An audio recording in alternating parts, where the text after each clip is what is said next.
4. The visit to King Menelaus, who tells his story. Meanwhile, the suitors in Ithaca plot against Telemachus. They reached the low-lying city of Lacedaemon, where they drove straight to the abode of Menelaus and found him in his own house, feasting with his many clansmen in honor of the wedding of his son, and also of his daughter, whom he was marrying to the son of that valiant warrior Achilles. He had given his consent and promised her to him while he was still at Troy, and now the gods were bringing the marriage about. So he was sending her with chariots and horses to the city of the Myrmidons, over whom Achilles' son was reigning. For his only son he had found a bride from Sparta, the daughter of Elector. This son, Megapenthes, was born to him of a bondwoman, for heaven vouchsafed Helen no more children after she had borne Hermione, who was fair as golden Venus herself. So the neighbors and kinsmen of Menelaus were feasting and making merry in his house. There was a bard also to sing to them and play his lyre, while 2 tumblers went about performing in the midst of them when the man struck up with his tune. Telemachus and the son of Nestor stayed their horses at the gate, whereon Eteonius' servant to Menelaus came out, and as soon as he saw them ran hurrying back into the house to tell his master. He went close up to him and said, "Menelaus, there are some strangers come here, 2 men, who look like sons of Jove. What are we to do? Shall we take their horses out, or tell them to find friends elsewhere as they best can?" Menelaus was very angry and said, "Eteonius, son of Boethus, you never used to be a fool, but now you talk like a simpleton. Take their horses out, of course, and show the strangers in that they may have supper. You and I have stayed often enough at other people's houses before we got back here, where heaven grant that we may rest in peace henceforward." So Eteonius bustled back and bade the other servants come with him. They took their sweating steeds from under the yoke, made them fast to the mangers, and gave them a feed of oats and barley mixed. Then they leaned the chariot against the end wall of the courtyard and led the way into the house. Telemachus and Pisistratus were astonished when they saw it, for its splendor was as that of the sun and moon. Then, when they had admired everything to their heart's content, they went into the bathroom and washed themselves. When the servants had washed them and anointed them with oil, they brought them woolen cloaks and shirts, and the 2 took their seats by the side of Menelaus. A maidservant brought them water in a beautiful golden ewer, and poured it into a silver basin for them to wash their hands, and she drew a clean table beside them. An upper servant brought them bread, and offered them many good things of what there was in the house, while the carver fetched them plates of all manner of meats, and set cups of gold by their side. Menelaus then greeted them, saying, "Fall to and welcome. When you have done supper, I shall ask who you are, for the lineage of such men as you cannot have been lost. You must be descended from a line of scepter-bearing kings, for poor people do not have such sons as you are." On this he handed them a piece of fat roast loin, which had been set near him as being a prime part, and they laid their hands on the good things that were before them. As soon as they had had enough to eat and drink, Telemachus said to the son of Nestor, with his head so close that no one might hear, "Look, Pisistratus, man after my own heart, see the gleam of bronze and gold, of amber, ivory, and silver. Everything is so splendid that it is like seeing the palace of Olympian Jove. I am lost in admiration." Menelaus overheard him and said, "No one, my sons, can hold his own with Jove, for his house and everything about him is immortal. But among mortal men, well, there may be another who has as much wealth as I have, or there may not. But at all events, I have traveled much and have undergone much hardship, for it was nearly 8 years before I could get home with my fleet. I went to Cyprus, Phoenicia, and the Egyptians. I went also to the Ethiopians, the Sidonians, and the Erembians, and to Libya, where the lambs have horns as soon as they are born, and the sheep lamb down 3 times a year. Every one in that country, whether master or man, has plenty of cheese, meat, and good milk, for the ewes yield all the year round. But while I was traveling and getting great riches among these people, my brother was secretly and shockingly murdered through the perfidy of his wicked wife, so that I have no pleasure in being lord of all this wealth. Whoever your parents may be, they must have told you about all this, and of my heavy loss in the ruin of a stately mansion fully and magnificently furnished. Would that I had only a third of what I now have, so that I had stayed at home, and all those were living who perished on the plain of Troy, far from Argos. I often grieve as I sit here in my house, for one and all of them. At times I cry aloud for sorrow, but presently I leave off again, for crying is cold comfort, and one soon tires of it. Yet grieve for these as I may, I do so for one man more than for them all. I cannot even think of him without loathing both food and sleep, so miserable does he make me. For no one of all the Achaeans worked so hard or risked so much as he did. He took nothing by it, and has left a legacy of sorrow to myself, for he has been gone a long time, and we know not whether he is alive or dead. His old father, his long-suffering wife Penelope, and his son Telemachus, whom he left behind him an infant in arms, are plunged in grief on his account. Thus spoke Menelaus, and the heart of Telemachus yearned as he bethought him of his father. Tears fell from his eyes as he heard him thus mentioned, so that he held his cloak before her face with both hands. When Menelaus saw this, he doubted whether to let him choose his own time for speaking, or to ask him at once and find what it was all about. While he was thus in two minds, Helen came down from her high vaulted and perfumed room, looking as lovely as Diana herself. Adraste brought her a seat, Alcippe a soft woolen rug, while Philo fetched her the silver workbox which Alcandra, wife of Polybus, had given her. Polybus lived in Egyptian Thebes, which is the richest city in the whole world. He gave Menelaus 2 baths, both of pure silver, 2 tripods, and 10 talents of gold. Besides all this, his wife gave Helen some beautiful presents, to wit, a golden distaff, and a silver workbox that ran on wheels, with a gold band round the top of it. Philo now placed this by her side, full of fine spun yarn, and a distaff charged with violet-colored wool was laid upon the top of it.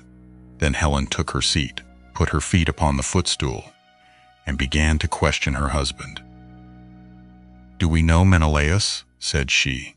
"The names of these strangers who have come to visit us? Shall I guess right or wrong? But I cannot help saying what I think. Never yet have I seen either man or woman so like somebody else. Indeed, when I look at him, I hardly know what to think, as this young man is like Telemachus, whom Ulysses left as a baby behind him, when you Achaeans went to Troy with battle in your hearts, on account of my most shameless self." "My dear wife," replied Menelaus, "I see the likeness just as you do. His hands and feet are just like Ulysses, so is his hair, with the shape of his head and the expression of his eyes. Moreover, when I was talking about Ulysses, and saying how much he had suffered on my account, tears fell from his eyes, and he hid his face in his mantle." Then Pisistratus said, "Menelaus, son of Atreus, you are right in thinking that this young man is Telemachus, but he is very modest, and is ashamed to come here and begin opening up discourse with one whose conversation is so divinely interesting as your own. My father, Nestor, sent me to escort him hither, for he wanted to know whether you could give him any counsel or suggestion. A son has always trouble at home when his father has gone away, leaving him without supporters. And this is how Telemachus is now placed, for his father is absent, and there is no one among his own people to stand by him." "Bless my heart," replied Menelaus. "Then I am receiving a visit from the son of a very dear friend who suffered much hardship for my sake. I had always hoped to entertain him with most marked distinction, when heaven had granted us a safe return from beyond the seas. I should have founded a city for him in Argos, and built him a house. I should have made him leave Ithaca with his goods, his son, and all his people, and should have sacked for them some one of the neighboring cities that are subject to me. We should thus have seen one another continually, and nothing but death could have interrupted so close and happy an intercourse. I suppose, however, that heaven grudged us such great good fortune, for it has prevented the poor fellow from ever getting home at all." Thus did he speak, and his words set them all a-weeping. Helen wept, Telemachus wept, and so did Menelaus, nor could Pisistratus keep his eyes from filling, when he remembered his dear brother Antilochus, whom the son of bright dawn had killed. Thereon he said to Menelaus, "Sir, my father Nestor, when we used to talk about you at home, told me you were a person of rare and excellent understanding. If, then, it be possible, do as I would urge you. I am not fond of crying while I am getting my supper. Morning will come in due course, and in the forenoon I care not how much I cry for those that are dead and gone. This is all we can do for the poor things. We can only shave our heads for them, and wring the tears from our cheeks. I had a brother who died at Troy. He was by no means the worst man there. You are sure to have known him. His name was Antilochus. I never set eyes upon him myself, but they say that he was singularly fleet of foot, and in fight valiant." "Your discretion, my friend," answered Menelaus, "is beyond your years. It is plain you take after your father.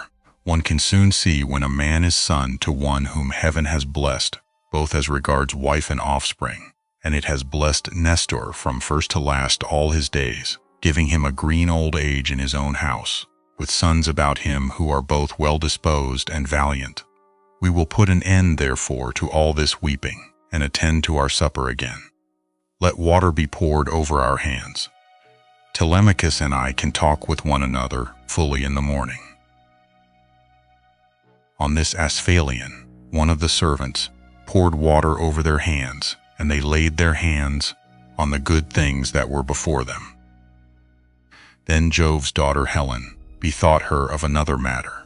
She drugged the wine with an herb that banishes all care, sorrow, and ill humor. Whoever drinks wine thus drugged cannot shed a single tear all the rest of the day, not even though his father and mother both of them drop down dead, or he sees a brother or a son hewn in pieces before his very eyes.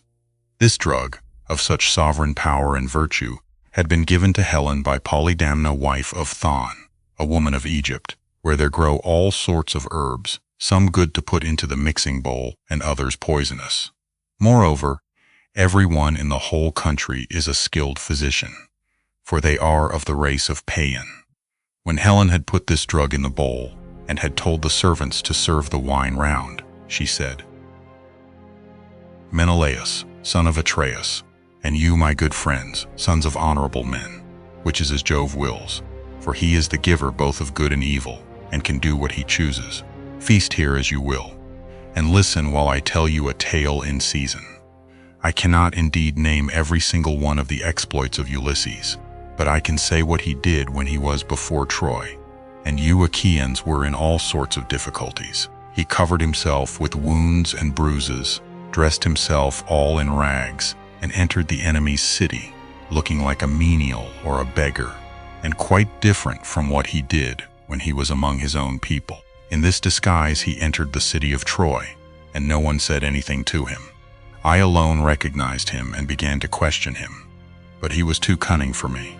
When, however, I had washed and anointed him and had given him clothes, and after I had sworn a solemn oath not to betray him to the Trojans, till he had got safely back to his own camp and to the ships, he told me all that the Achaeans meant to do. He killed many Trojans and got much information before he reached the Argive camp, for all which things the Trojan women made lamentation. But for my own part I was glad, for my heart was beginning to yearn after my home, and I was unhappy about the wrong that Venus had done me in taking me over there, away from my country, my girl, and my lawful wedded husband, who is indeed by no means deficient, either in person or understanding." Then Menelaus said, "All that you have been saying, my dear wife, is true. I have traveled much, and have had much to do with heroes, but I have never seen such another man as Ulysses. What endurance, too, and what courage he displayed within the wooden horse, wherein all the bravest of the Argives were lying in wait to bring death and destruction upon the Trojans. At that moment you came up to us. Some god who wished well to the Trojans must have set you on to it, and you had Deiphobus with you. 3 times did you go all round our hiding place and pat it.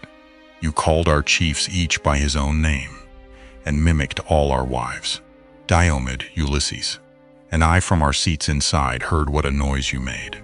Diomed and I could not make up our minds whether to spring out then and there, or to answer you from inside. But Ulysses held us all in check, so we sat quite still, all except Anticlus, who was beginning to answer you, when Ulysses clapped his 2 brawny hands over his mouth, and kept them there. It was this that saved us all, for he muzzled Anticlus, till Minerva took you away again. How sad, exclaimed Telemachus, that all this was of no avail to save him, nor yet his own iron courage. But now, sir, be pleased to send us all to bed, that we may lie down and enjoy the blessed boon of sleep. On this Helen told the maidservants to set beds in the room that was in the gatehouse, and to make them with good red rugs, and spread coverlets on the top of them with woolen cloaks for the guests to wear. So the maids went out, carrying a torch, and made the beds, to which a manservant presently conducted the strangers. Thus then did Telemachus and Pisistratus sleep there in the forecourt, while the son of Atreus lay in an inner room with lovely Helen by his side. When the child of morning, rosy-fingered dawn appeared, Menelaus rose and dressed himself. He bound his sandals on to his comely feet, girded his sword about his shoulders, and left his room looking like an immortal god. Then, taking a seat near Telemachus, he said, "And what, Telemachus, has led you to take this long sea voyage to Lacedaemon? Are you on public or private business? Tell me all about it." "I have come, sir," replied Telemachus, "to see if you can tell me anything about my father. I am being eaten out of house and home. My fair estate is being wasted, and my house is full of miscreants who keep killing great numbers of my sheep and oxen, on the pretense of paying their addresses to my mother. Therefore, I am suppliant at your knees, if haply you may tell me about my father's melancholy end, whether you saw it with your own eyes, or heard it from some other traveler, for he was a man born to trouble.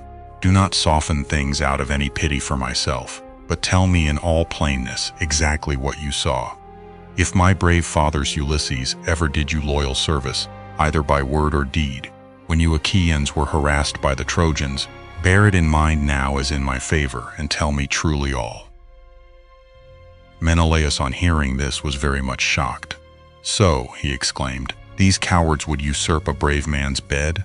A hind might as well lay her newborn young in the lair of a lion, and then go off to feed in the forest or in some grassy dell.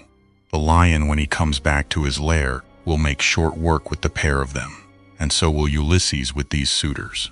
By Father Jove, Minerva, and Apollo, if Ulysses is still the man that he was when he wrestled with Philomelides in Lesbos, and threw him so heavily that all the Achaeans cheered him, if he is still such, and were to come near these suitors, they would have a short shrift and a sorry wedding. As regards your questions, however, I will not prevaricate nor deceive you, but will tell you without concealment all that the old man of the sea told me. I was trying to come on here, but the gods detained me in Egypt, for my hecatombs had not given them full satisfaction, and the gods are very strict about having their dues. Now off Egypt, about as far as a ship can sail in a day, with a good stiff breeze behind her, there is an island called Pharos. It has a good harbor, from which vessels can get out into open sea when they have taken in water. And here the gods becalmed me 20 days without so much as a breath of fair wind to help me forward. We should have run clean out of provisions, and my men would have starved, if a goddess had not taken pity upon me and saved me in the person of Idothea, daughter to Proteus, the old man of the sea, for she had taken a great fancy to me. She came to me one day when I was by myself, as I often was, for the men used to go with their barbed hooks all over the island in the hope of catching a fish or two to save them from the pangs of hunger. "Stranger," said she, "it seems to me that you like starving in this way. At any rate, it does not greatly trouble you, for you stick here day after day, without even trying to get away, though your men are dying by inches." "Let me tell you," said I, "whichever of the goddesses you may happen to be, that I am not staying here of my own accord, but must have offended the gods that live in heaven. Tell me, therefore, for the gods know everything, which of the immortals it is that is hindering me in this way, and tell me also how I may sail the sea so as to reach my home." "Stranger," replied she, "I will make it all quite clear to you. There is an old immortal who lives under the sea hereabouts, and whose name is Proteus. He is an Egyptian, and people say he is my father. He is Neptune's head man, and knows every inch of ground all over the bottom of the sea. If you can snare him and hold him tight, he will tell you about your voyage, what courses you are to take, and how you are to sail the sea so as to reach your home. He will also tell you, if you so will, all that has been going on at your house, both good and bad, while you have been away on your long and dangerous journey." "Can you show me," said I, "some stratagem by means of which I may catch this old god without his suspecting it and finding me out? For a god is not easily caught, not by a mortal man." "Stranger," said she, "I will make it all quite clear to you. About the time when the sun shall have reached mid-heaven, the old man of the sea comes up from under the waves, heralded by the west wind that furs the water over his head. As soon as he has come up, he lies down and goes to sleep in a great sea cave, where the seals, Halcyon's chickens as they call them, come up also from the gray sea, and go to sleep in shoals all round him, and a very strong and fish-like smell do they bring with them. Early tomorrow morning I will take you to this place, and will lay you in ambush. Pick out, therefore, the 3 best men you have in your fleet, and I will tell you all the tricks that the old man will play you. First, he will look over all his seals and count them. Then, when he has seen them and tallied them on his 5 fingers, he will go to sleep among them, as a shepherd among his sheep. The moment you see that he is asleep, seize him, put forth all your strength and hold him fast, for he will do his very utmost to get away from you. He will turn himself into every kind of creature that goes upon the earth, and will become also both fire and water. But you must hold him fast and grip him tighter and tighter, till he begins to talk to you and comes back to what he was when you saw him go to sleep. Then you may slacken your hold and let him go, and you can ask him which of the gods it is that is angry with you, and what you must do to reach your home over the seas." Having so said, she dived under the waves, whereon I turned back to the place where my ships were ranged upon the shore, and my heart was clouded with care as I went along. When I reached my ship, we got supper ready, for night was falling, and camped down upon the beach. When the child of morning, rosy-fingered dawn, appeared, I took the 3 men on whose prowess of all kinds I could most rely, and went along by the seaside, praying heartily to heaven. Meanwhile the goddess fetched me up 4 seal skins from the bottom of the sea, all of them just skinned, for she meant playing a trick upon her father. Then she dug 4 pits for us to lie in, and sat down to wait till we should come up. When we were close to her, she made us lie down in the pits one after the other, and threw a sealskin over each of us. Our ambuscade would have been intolerable, for the stench of the fishy seals was most distressing. Who would go to bed with a sea monster if he could help it? But here, too, the goddess helped us, and thought of something that gave us great relief. For she put some ambrosia under each man's nostrils, which was so fragrant that it killed the smell of the seals. We waited the whole morning and made the best of it, watching the seals come up in hundreds to bask upon the seashore, till at noon the old man of the sea came up too, and when he had found his fat seals, he went over them and counted them. We were among the first he counted, and he never suspected any guile, but laid himself down to sleep as soon as he had done counting. Then we rushed upon him with a shout and seized him, on which he began at once with his old tricks, and changed himself first into a lion with a great mane. Then all of a sudden he became a dragon, a leopard, a wild boar. The next moment he was running water, and then again directly he was a tree. But we stuck to him and never lost hold, till at last the cunning old creature became distressed and said, "Which of the gods was it, son of Atreus, that hatched this plot with you for snaring me and seizing me against my will? What do you want?" "You know that yourself, old man," I answered. "You will gain nothing by trying to put me off. It is because I have been kept so long in this island, and see no sign of my being able to get away. I am losing all heart. Tell me then, for you gods know everything, which of the immortals it is that is hindering me, and tell me also how I may sail the sea so as to reach my home." Then he said, "If you would finish your voyage and get home quickly, you must offer sacrifices to Jove and to the rest of the gods before embarking. For it is decreed that you shall not get back to your friends and to your own house till you have returned to the heaven-fed stream of Egypt and offered holy hecatombs to the immortal gods that reign in heaven. When you have done this, they will let you finish your voyage." I was broken-hearted when I heard that I must go back all that long and terrible voyage to Egypt.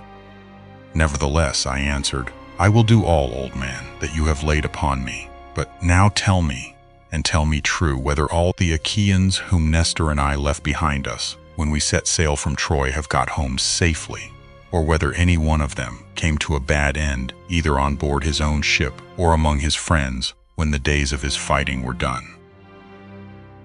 "Son of Atreus," he answered, "why ask me? You had better not know what I can tell you, for your eyes will surely fill when you have heard my story. Many of those about whom you ask are dead and gone, but many still remain, and only 2 of the chief men among the Achaeans perished during their return home. As for what happened on the field of battle, you were there yourself. A 3rd Achaean leader is still at sea, alive, but hindered from returning. Ajax was wrecked, for Neptune drove him on to the great rocks of Gyrae. Nevertheless, he let him get safe out of the water, and in spite of all Minerva's hatred, he would have escaped death if he had not ruined himself by boasting.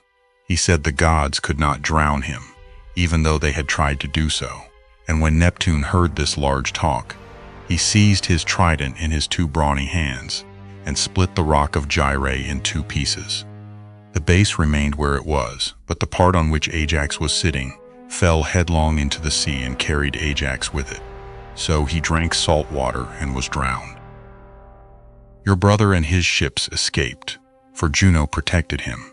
But when he was just about to reach the high promontory of Malea, he was caught by a heavy gale, which carried him out to sea again sorely against his will, and drove him to the foreland, where Thyestes used to dwell, but where Aegisthus was then living. By and by, however, it seemed as though he was to return safely after all, for the gods backed the wind into its old quarter, and they reached home, whereon Agamemnon kissed his native soil and shed tears of joy at finding himself in his own country. Now there was a watchman whom Aegisthus kept always on the watch, and to whom he had promised 2 talents of gold. This man had been looking out for a whole year to make sure that Agamemnon did not give him the slip and prepare war. When therefore this man saw Agamemnon go by, he went and told Aegisthus, who at once began to lay a plot for him. He picked 20 of his bravest warriors and placed them in ambuscade on one side the cloister, while on the opposite side he prepared a banquet. Then he sent his chariots and horsemen to Agamemnon and invited him to the feast, but he meant foul play.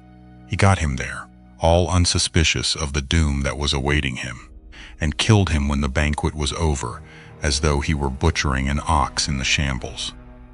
Not one of Agamemnon's followers was left alive, nor yet one of Aegisthus, but they were all killed there in the cloisters. Thus spoke Proteus, and I was broken-hearted as I heard him.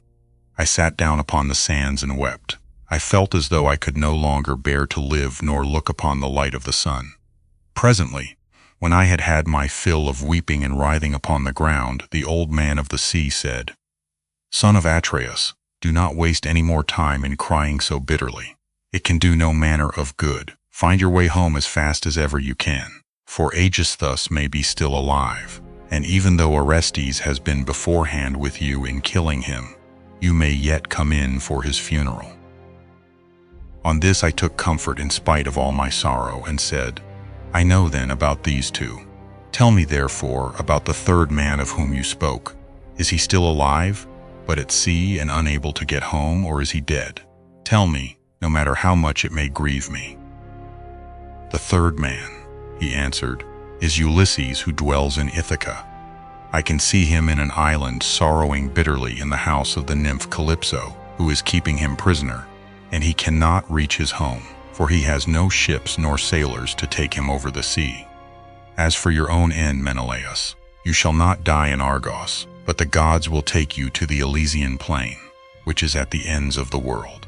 There fair-haired Rhadamanthus reigns, and men lead an easier life than anywhere else in the world. For in Elysium there falls not rain, nor hail, nor snow, but Oceanus breathes ever with a west wind that sings softly from the sea, and gives fresh life to all men. This will happen to you because you have married Helen, and are Jove's son-in-law." As he spoke, he dived under the waves, whereon I turned back to the ships with my companions, and my heart was clouded with care as I went along. When we reached the ships, we got supper ready, for night was falling, and camped down upon the beach. When the child of morning, rosy-fingered dawn appeared, we drew our ships into the water, and put our masts and sails within them. Then we went on board ourselves, took our seats on the benches, and smote the gray sea with our oars. I again stationed my ships in the heaven-fed stream of Egypt, and offered hecatombs that were full and sufficient.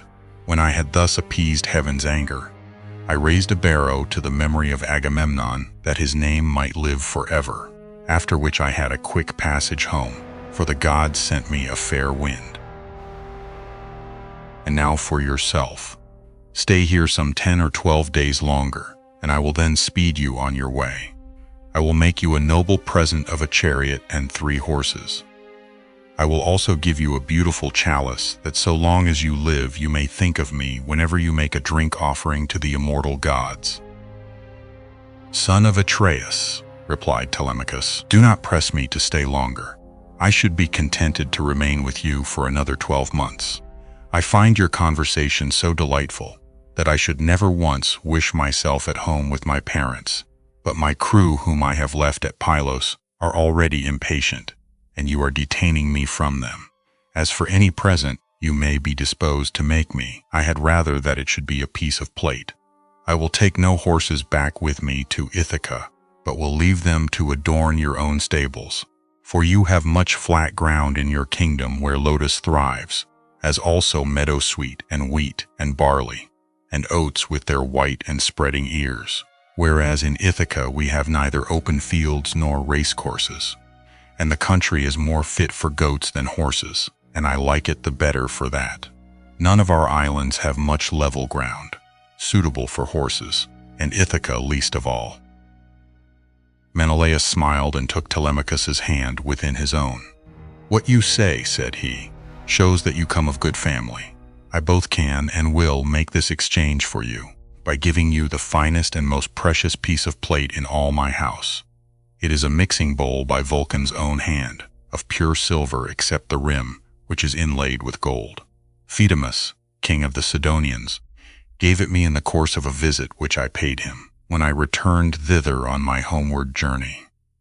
I will make you a present of it." Thus did they converse, and guests kept coming to the king's house. They brought sheep and wine, while their wives had put up bread for them to take with them. So they were busy cooking their dinners in the courts. Meanwhile the suitors were throwing discs, or aiming with spears at a mark on the leveled ground in front of Ulysses' house, and were behaving with all their old insolence. Antinous and Eurymachus, who were their ringleaders, and much the foremost among them all, were sitting together, when Noman son of Phronius came up and said to Antinous, "Have we any idea, Antinous, on what day Telemachus returns from Pylos? He has a ship of mine, and I want it. to cross over to Elis. I have 12 brood mares there with yearling mule foals by their side not yet broken in, and I want to bring one of them over here and break him." They were astounded when they heard this, for they had made sure that Telemachus had not gone to the city of Neleus. They thought he was only away somewhere on the farms, and was with the sheep, or with the swineherd. So Antinous said, "When did he go? Tell me truly, and what young men did he take with him? Were they freemen or his own bondsmen? For he might manage that too. Tell me also, did you let him have the ship of your own free will, because he asked you, or did he take it without your leave?" "I lent it him," answered Noman. "What else could I do when a man of his position said he was in a difficulty and asked me to oblige him? I could not possibly refuse. As for those who went with him, they were the best young men we have, and I saw Mentor go on board as captain, or some god who was exactly like him. I cannot understand it, for I saw Mentor here myself yesterday morning, and yet he was then setting out for Pylos." Noman then went back to his father's house, but Antinous and Eurymachus were very angry. They told the others to leave off playing, and to come and sit down along with themselves. When they came, Antinous son of Eupeithes spoke in anger. His heart was black with rage, and his eyes flashed fire as he said, "Good heavens, this voyage of Telemachus is a very serious matter. We had made sure that it would come to nothing, but the young fellow has got away in spite of us, and with a picked crew too. He will be giving us trouble presently. May Jove take him before he is full grown. Find me a ship, therefore, with a crew of 20 men, and I will lie in wait for him in the straits between Ithaca and Samos.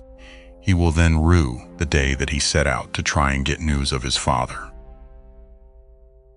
Thus did he speak, and the others applauded his saying. They then all of them went inside the buildings. It was not long ere Penelope came to know what the suitors were plotting, for a manservant, Medon, overheard them from outside the outer court as they were laying their schemes within, and went to tell his mistress. As he crossed the threshold of her room, Penelope said, "Medon, what have the suitors sent you here for? Is it to tell the maids to leave their master's business and cook dinner for them? I wish they may neither woo nor dine henceforward, neither here nor anywhere else. But let this be the very last time for the waste you all make of my son's estate. Did not your fathers tell you when you were children how good Ulysses had been to them, never doing anything high-handed, nor speaking harshly to anybody? Kings may say things sometimes, and they may take a fancy to one man and dislike another, but Ulysses never did an unjust thing by anybody, which shows what bad hearts you have, and that there is no such thing as gratitude left in this world." Then Medon said, "I wish, madam, that this were all, but they are plotting something much more dreadful now. May heaven frustrate their design. They are going to try and murder Telemachus as he is coming home from Pylos and Lacedaemon, where he has been to get news of his father." Then Penelope's heart sank within her, and for a long time she was speechless. Her eyes filled with tears, and she could find no utterance. At last, however, she said, "Why did my son leave me? What business had he to go sailing off in ships that make long voyages over the ocean like seahorses? Does he want to die without leaving anyone behind him to keep up his name?" "I do not know," answered Medon, "whether some god set him on to it, or whether he went on his own impulse to see if he could find out if his father was dead or alive and on his way home." Then he went downstairs again, leaving Penelope in an agony of grief. There were plenty of seats in the house, but she had no heart for sitting on any one of them. She could only fling herself on the floor of her own room and cry, whereon all the maids in the house, both old and young, gathered round her and began to cry too, till at last, in a transport of sorrow, she exclaimed, "My dears, heaven has been pleased to try me with more affliction than any other woman of my age and country.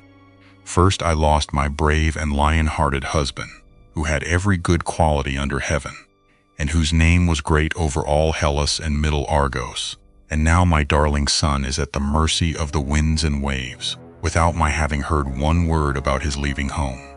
You hussies, there was not one of you would so much as think of giving me a call out of my bed, though you all of you very well knew when he was starting.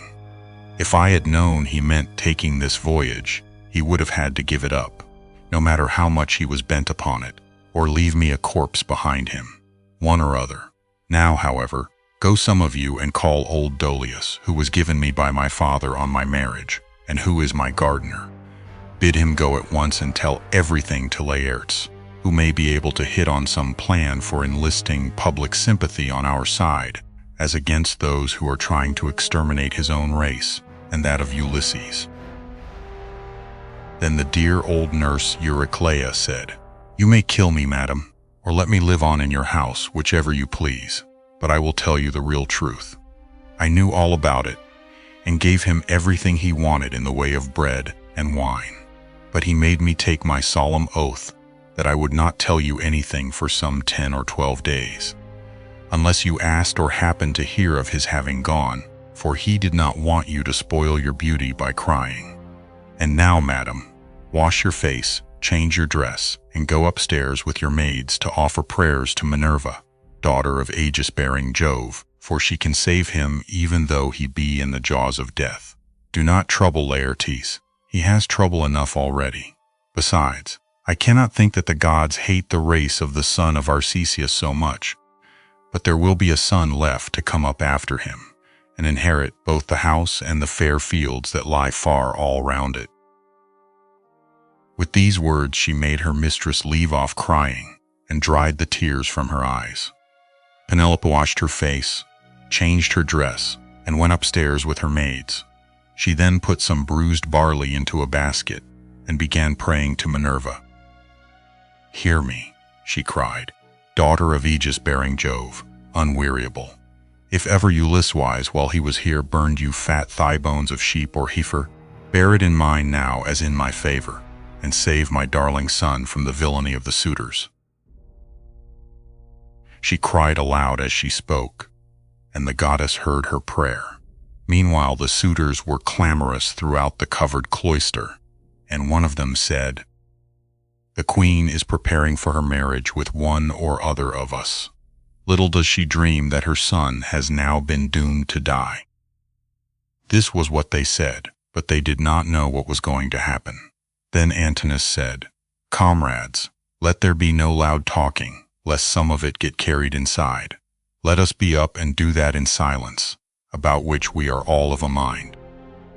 He then chose 20 men, and they went down to their ship and to the seaside. They drew the vessel into the water, and got her mast and sails inside her. They bound the oars to the toll-pins with twisted thongs of leather, all in due course, and spread the white sails aloft, while their fine servants brought them their armor.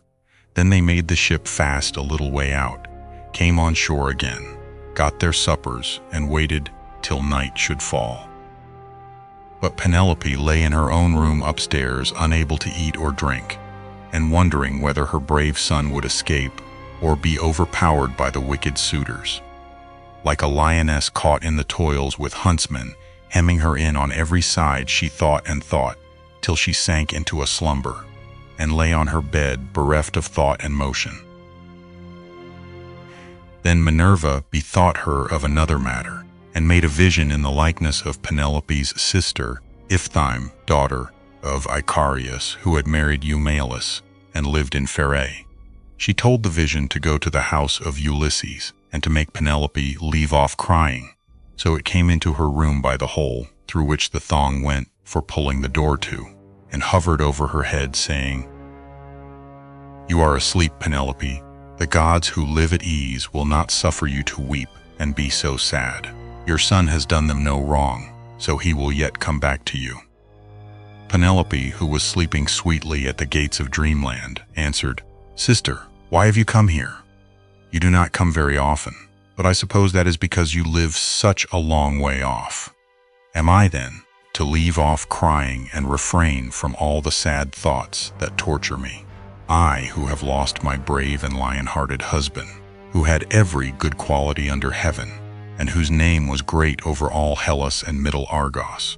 And now my darling son has gone off on board of a ship, a foolish fellow who has never been used to roughing it, nor to going about among gatherings of men. I am even more anxious about him than about my husband. I am all in a tremble when I think of him, lest something should happen to him, either from the people among whom he has gone, or by sea, for he has many enemies who are plotting against him, and are bent on killing him before he can return home." Then the vision said, "Take heart, and be not so much dismayed. There is one gone with him whom many a man would be glad enough to have stand by his side. I mean Minerva.